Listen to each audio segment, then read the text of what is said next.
It is January the 24th. We have 3 games, the first of which could be pretty depressing. The waiver wire in general, pretty depressing tonight. There isn't a lot, but let's get into it. Let's talk about it. This is the Friday pre-game show. Let's go balls deep.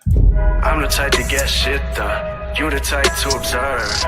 March Madness on my speakers, but today's November 23rd. Got something loud in the blunt, yeah. I don't say what I want, yeah. Probably somewhere sunny getting tan. Foreign women in the sun, yeah. That's all that I need. That's all that I need. That's all that I need. Got my brothers with me. Got my brothers with me, and my mama's healthy. That's all that I need. Welcome to the Balls Deep podcast, brought to you by Fantasy Basketball International. I'm Adam King. Find me on Twitter and Blue Sky at AdamKing91. Find us on Google Podcasts, Apple Podcasts, Spotify, YouTube, anywhere, everywhere you consume your fantasy basketball content. We are part of the Old Man Squad at Old Man Squad on Twitter. All right, 3 games. Not a lot of exciting stuff. We did not get an update on Jalen Johnson, so I can't provide anything there. I will just open things up just in case we get stuff in the next 20 minutes. This will be a quick show. There will be no trade talk this morning, this evening, this morning, wherever you are. Just couldn't get the timing to work. I do have to leave and go and do this motorcycle course in about an hour, which is going to take me out of action for the whole morning. So, yeah, unless I can get Noah to come on sort of 8 p.m. his time, I will ask him. You never know. So then, look, maybe, never say never. Maybe there'll be a late show, but there will be a post-game show as per normal. So everything else usual, just not the trade talk that we normally have. All right, let's get into the games. As I said, very little in terms... Oh, hang on. We've just had a Dante DiVincenzo update. So he will not need surgery on his toe and will be reevaluated 3 weeks. So we're looking at All-Star break for a reevaluation. And then we'll see. He's probably a drop, I would say. Despite the fact that he might come back, I just don't think his upside's high enough to warrant holding for 3 weeks. What else have we got here? Is he... No, they don't play tonight. So Cam Johnson, reevaluated in a week. No real surprise there. Nothing is surprising, is it, when it comes to the Nets or the next 2 teams we're about to talk about? So we don't need to talk about them or them. We will cover Ja Morant, and that's it, really. All right, let's get into the games then. First game. Portland at Charlotte. Both teams aiming to lose this one. Who wins in terms of the loss is anyone's guess. For the Blazers, Anthony Simons is probable. Tamani Kamara is probable. Donovan Clingan is probable. Rob Williams, he's played his obligatory game for the month or week. So he is out tonight. DeAndre Ayton, softest man alive, out again. They're now calling this a knee sprain. God knows how that happened. We don't believe them anyway, but a knee sprain is not a one-game injury. This is a multi-game injury. So they're just laying the table here for another 2-week absence. Hopefully you have stashed or added Donovan Clingan. If you haven't, now is the time to do so.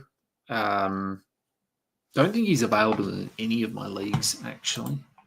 I'm going to check that, though, while I'm doing this. Pretty sure he's not, but I will have a look. So who plays for Portland here tonight? Well, Denny Avdia, Jeremy Grant is somehow available for a back-to-back. So there you go. Scoot Henderson, I guess, will come off the bench again. Should play more than last night. He did have foul trouble, 6 fouls in 13 minutes or whatever it was. So he is a pretty clear hold to me. Look, with no DeAndre Ayton, with no Rob Williams, Klingon won't play more than about 25 minutes, I wouldn't think. So we will get Jabari Walker likely sliding in there, maybe some Duop Reith. Maybe Jeremy Grant shifts up. Maybe Tamani Kamara shifts up a little bit. So there is some streaming here tonight. With only 3 games, you're really scraping the bottom of the barrel. I've gone and looked at waiver wires in my league, and it's not exciting.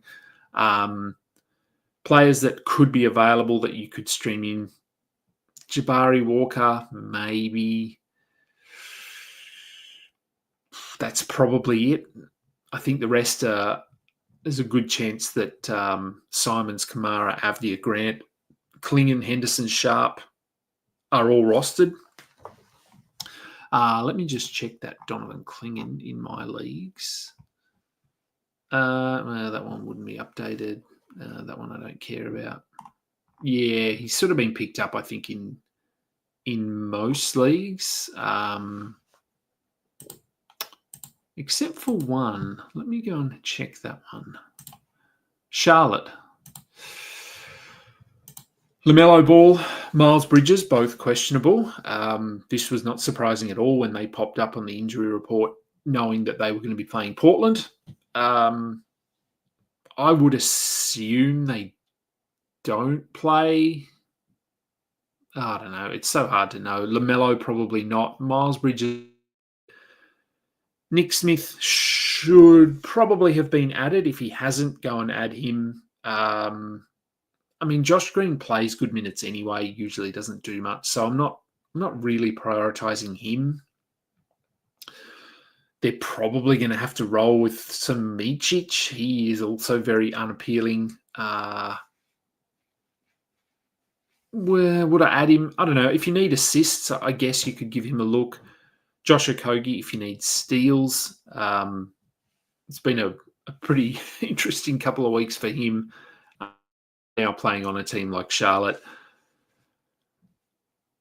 So look, steals.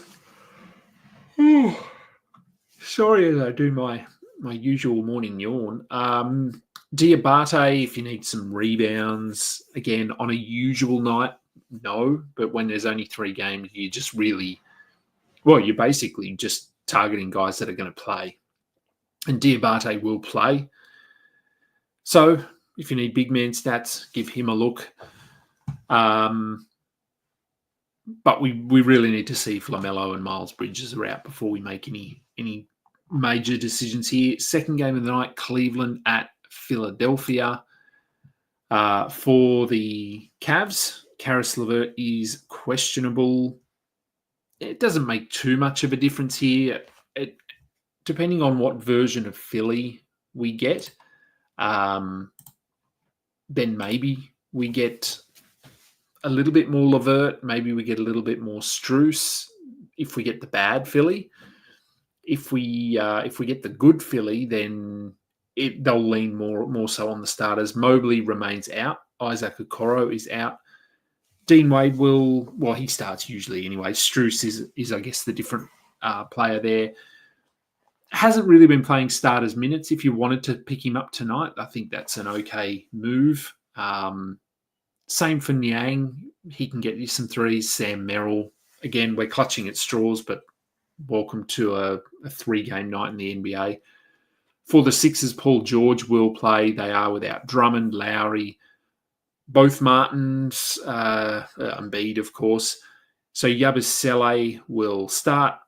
If he is available, I haven't seen him anywhere in my leagues. I would assume he has been added. But if not, go and add him. And then you're looking at your Justin Edwards, Ricky Council, Adem Bona to a lesser extent. So I don't mind taking a bit of a flyer on Edwards and or Council tonight. I'd certainly target them over Eric Gordon. Gordon will start, but we know exactly who he is and what he does. And that's not much, usually. New Orleans at Memphis. The Pelicans, Zion out on the first night of a back-to-back. despite the fact he hasn't played for a week. Whatever. So with him out, Javonte Green will potentially start. Can do things. I think if you just need some, he's a little bit like a Najee Marshall or who else does that? Royce O'Neal to some degree. He can just get you stats in weird places. So Javonte Green is an okay target tonight. Then we're into those bench. Jose Alvarado, Jordan Hawkins, Jeremiah Robinson, Earl Brandon in Boston. None of those guys are super exciting. I guess Alvarado, of all of those players, probably needs the fewest minutes to put up value. He can get assists, he can get steals. Occasionally, he'll get hot from three and give you some perimeter scoring as well. For the Grizzlies, Ja Morant questionable again, this time with an illness. This guy's just, he's worse than Anthony Davis, I think. He's just on the injury report every game for something new. Jalen Wells, he's been fine. I picked him up in a couple of leagues, I think. I think he had a favourable schedule. I needed points and threes. We'll see how he goes tonight. Zach Edey, I've seen him dropped in a few spots, and rightfully so. But if he's available and you just need rebounds and maybe some blocks, then you could give him a look tonight. Luke Kennard has been playing very well.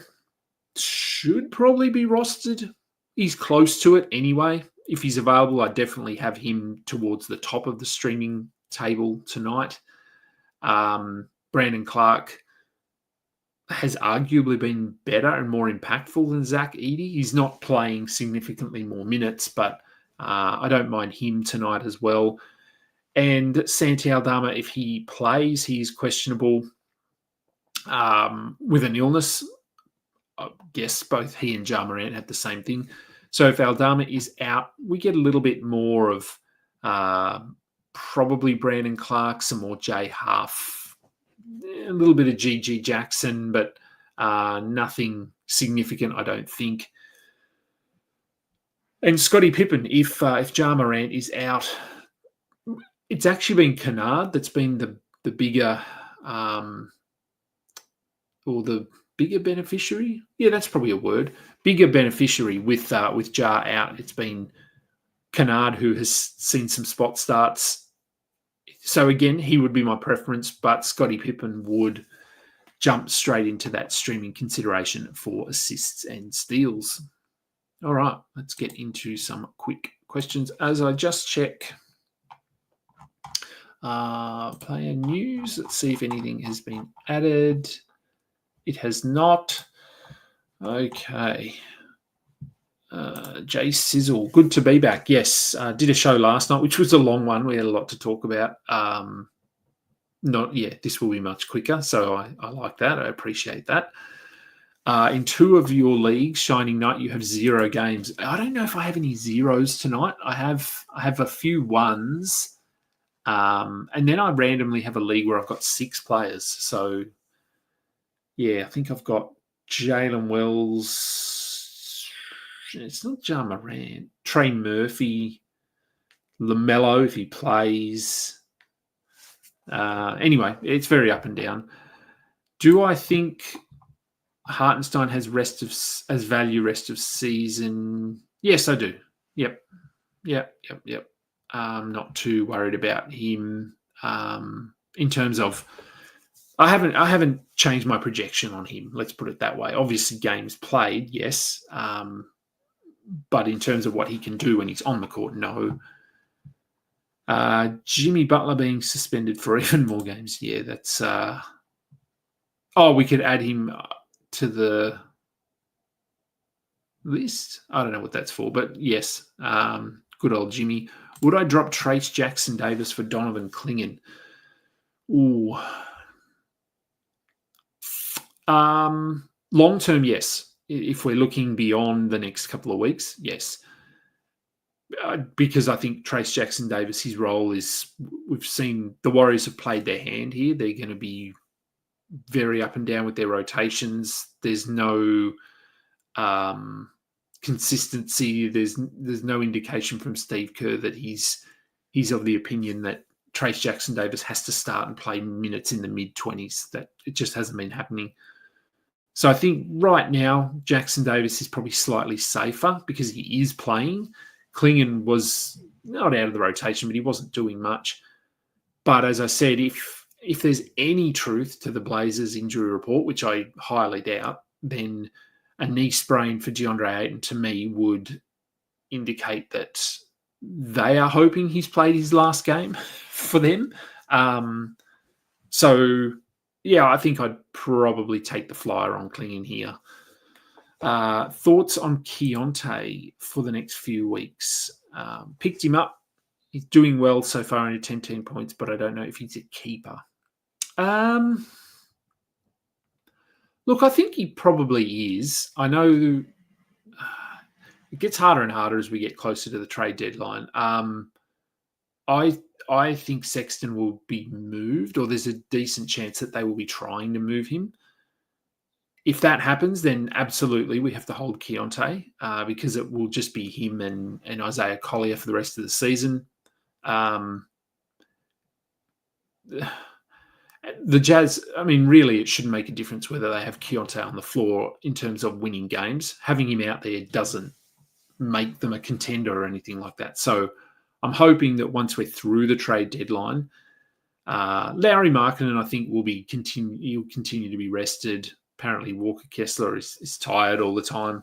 I think Keontae probably is a hold. Another one from Alex. Is it too much to have both Amen and Tari? I don't think so. I have them both in 2 leagues, and I'm fine with it. Yeah, I think with Jabari Smith out, I don't think it's too much. Yes, Dante reevaluated in 3 weeks, which is great because we were thinking this was months. Now, reevaluation doesn't mean he's coming back. It is a tricky injury too. A partial tear of a ligament on the bottom of your foot is not great because it's very easy to re-injure or aggravate or something like that. So they're going to have to be very careful here. Who's the better player in silly season? Scoot, Sarr or Collier? I'll probably say Scoot. Or Cam Thomas. Look, it's Cam Thomas if he plays, but God knows if he plays.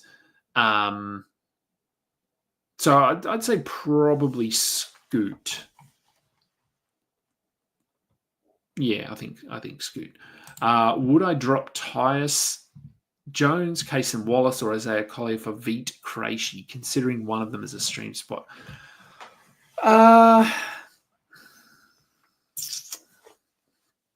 I love Veet. Would I drop any of those guys? Probably not Collier because I think that he will be playing 30-plus minutes most nights, at least in the next week or two, or as we get closer to that deadline. Kaysen Wallace is playing 30 minutes anyway and has been a top 100 player, top 90 player pretty consistently all season. A lot of his value comes from steals, so he is a one-category kind of a player. Tyus falls into that bucket as well, assists, and he does get some steals. Veet, I think, can do a little bit on both ends of the court. So I probably not Collier, maybe Tyus or Kaysen, maybe. I don't know. I'd be waiting to see what the update on Jalen Johnson is, because if he's going to be back in a game or two, then no, I wouldn't.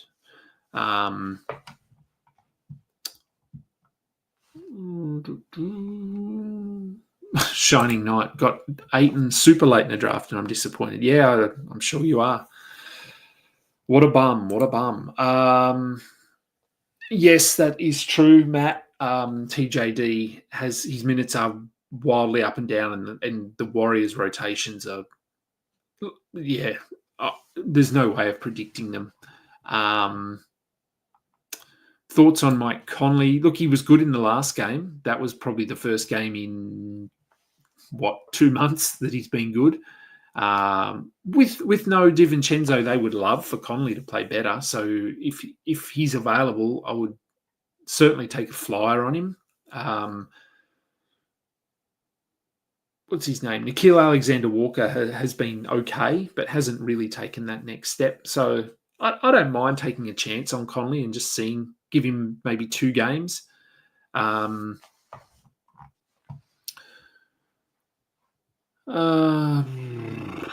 Scoot and Saar, yeah, that's probably right-ish, I guess. Their stats, 18 and 7 for Scoot, 15 and 10 for Saar. Yeah, that's probably about right.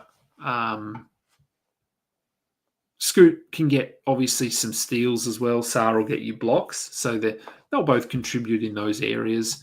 And are Valanciunas and Simmons or Grant likely to be moved? Valanciunas, yes. Grant, I think they would love to, but God knows who's going to take on his contract. Simmons, I'm not sure. I don't know what they want to do with him there. I don't know. He's still not that old, and I thought he has looked pretty good this year. I would say Valanciunas almost certainly. Grant, if they can, absolutely, but I don't know who's going to. Simon's from Portland, not Ben Simmons. Simon's. I don't know. It's tough to know with Portland. They have Simons, they have Scoot, they have Shaedon Sharp. They have... Probably a year ago, I would have said yes. It's hard to know where Kamara fits in their plans. Denny Avdia, I would have him in my plans. I think he is good and he is still quite young, as are a lot of these guys. But they almost do the same thing. So I think Sharp they want to hold. I think they like him. Simons, Scoot, I would prefer Scoot. I think he's a better point guard, where Sharp and Simons sort of do the same thing, and it seems like they want Sharp over him. So I think they might try to move Simons, and I think you could get a decent return for him. He's a good young player, so we will see. We will see, but I think they might look to move him. Absolutely. All right, that will do. I'm going to go and get ready for this thing. Let me just check player news. Nothing there. Nothing on Twitter, I don't believe. Nope, no updates there. So we are good to go. Look, maybe a trade talk if I can convince Noah to do a late show his time. Otherwise, I will be back for the post-game show later today. Who knows what players we're going to be talking about. But should be a quick one, should be a fun one. Thank you everyone for tuning in, for joining me. Please go and download, do everything. I'm sure you have by now, but it's nice of me to ask. I'm Adam King. This has been the Balls Deep pre-game show. Until next time, catch up. You just listened to another episode from the Fantasy Basketball International Podcast Network. Thanks for joining us. And for more information about joining our community, please check out our website at